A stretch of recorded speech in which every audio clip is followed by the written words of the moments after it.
কচুয়া বাছাইয়া মোড় বিশ্ব রোড এলাকায় অবস্থিত গুণগত শিক্ষার মান উন্নয়নে সদ্য প্রতিষ্ঠিত বাংলাদেশে প্রথম সম্পূর্ণ জেনারেল শিক্ষা সিলেবাসের পাশাপাশি সপ্তম শ্রেণীতেই হিফজ সমাপনের লক্ষ্যে কচুয়ায় আল বারাকা আইডিয়াল একাডেমির ওরিয়েন্টেশন প্রোগ্রাম ও শ্রেণীর পাঠদান উদ্বোধন করা হয়েছে। শনিবার সকালে একাডেমির কার্যালয়ে আল বারাকা আইডিয়াল একাডেমির পরিচালনা পর্ষদের সভাপতি মোহাম্মদ আলী মাস্টারের সভাপতিত্বে প্রধান অতিথির বক্তব্য রাখেন বাংলাদেশ মৎস্য অধিদপ্তরের সাবেক পরিচালক ডক্টর আবুল হাসানাত। একাডেমির ভারপ্রাপ্ত অধ্যক্ষ আব্দুল আজিজের পরিচালনায় স্বাগত বক্তব্য রাখেন একাডেমির প্রতিষ্ঠাতা আবুল বারাকাত বাবুল।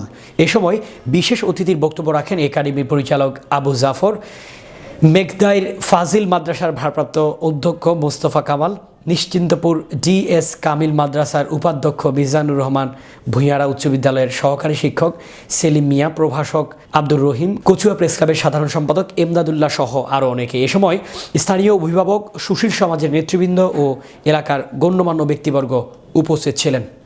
এবং সেখান থেকেই আমাদের মনে হলো শিক্ষক সরকারি কলেজের শিক্ষক আলহামদুলিল্লাহ অত্র এলাকার প্রাণের বিভিন্ন এলাকা থেকে আগত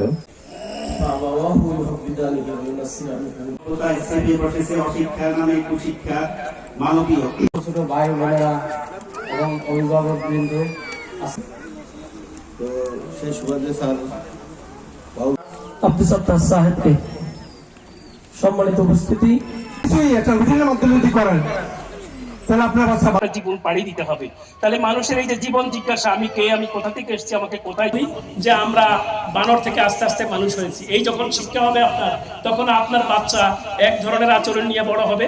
আর একটা যদি আপনি জানেন যে আল্লাহ আপনাকে সৃষ্টি করেছেন, বলছেন যে ওমা খালাকতুল জিন্না ওয়াল ইনসা ইল্লা লিয়াবুদুন, আমি মানুষ এবং জিনকে সৃষ্টি করেছি আমার ইবাদত করার জন্য। যদি আমি এইটা জানি যে আমাকে সৃষ্টির উদ্দেশ্য কি, তাহলে আমার শিক্ষা কিন্তু অন্যরকম হবে। তো কাজেই এই যে আমার জীবন জিজ্ঞাসার জবাব, এই জীবন জিজ্ঞাসার জবাব আল কোরআন আমাদেরকে দিয়েছেন। আল্লাহ রাব্বুল আলামিনের পক্ষ থেকে যে পৃথিবীতে যে কিতাব এসেছে, সেই কিতাব আমাদেরকে দিয়েছে এবং সেই কিতাবের উত্তম যে চরিত্র, উত্তম যে প্রদর্শন, সেটা আল্লাহ রসুল তার জিন্দেগিতে দিয়েছেন। আপনি যদি জিজ্ঞাসা করেন যে আল্লাহ রসুলের জীবনের কোন, আল্লাহ রসুলকে আপনি শিক্ষক হিসাবে দেখতে পাবেন। আল্লাহ রসুলকে আপনি জিবরাইল আলাইহিস সালামের সামনে কিভাবে একজন ছাত্রকে বসে থাকতে হয় আপনি সেটা দেখতে পাবেন। আল্লাহ রসুলের জিন্দেগিতে আপনি দেখতে পাবেন স্বামী হিসাবে কিভাবে দায়িত্ব পালন করতে হয়, কিভাবে নানা হিসাবে হাসান হুসাইনের নানাকে আপনারা দেখতে পাবেন।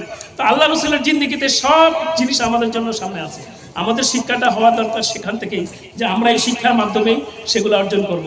আমরা সাধারণত কি দেখি, আপনি যদি হাঁসের বাচ্চা দেখেন, হাঁসের বাচ্চা একটু পরেই কিন্তু পানিতে সাঁতার কাটতে পারে, কিন্তু আপনার বাচ্চা জন্ম নেওয়ার পরে কি সাঁতার কাটতে পারে আপনার বাচ্চা? অথচ আমরা বলি মানুষ সৃষ্টির সেরা জীব। এই সেরা জীব হওয়ার পরও বাপ মায়ের যদি সাহায্য না পায় আপনার সন্তান বেড়ে উঠবে না। কিন্তু একটা হাঁসের বাচ্চা জন্ম নেওয়ার পরপরই সে পানিতে সাঁতার কাটতে পারে। একটা ছাগলের বাচ্চা জন্ম নেওয়ার পরপরই গরুর বাচ্চা দেখবেন যে সে হাঁটা শুরু করে দিছে। কিন্তু মানুষের বাচ্চা যদি তাকে ওইভাবে পরিচর্যা করা না হয় বাপ মায়ের মাধ্যমে, তাহলে সে জানতে পারবে না সে আসলে কে, তার বাড়ি কোথায়। এই জন্যই আমরা অন্য কোনো প্রাণীর ক্ষেত্রে দেখবেন না যে সন্তানদেরকে শেখানো হয় রাব্বির হামহুমা কামা রাব্বায়ানি সাগীরা, কিন্তু মানুষকে শেখানো হয় যে মানুষের সন্তানকে যে তুমি তোমার বাবা মায়ের জন্য দোয়া করবা কি, যে রাব্বির হামহুমা কামা রাব্বায়ানি সাগীরা। কারণ বাপ মায়ের পরিচর্যা ছাড়া, বাপ মায়ের আদর যত্ন ছাড়া এই পৃথিবীতে মানুষ হিসেবে বেঁচে ওঠার কোনো সুযোগ নাই।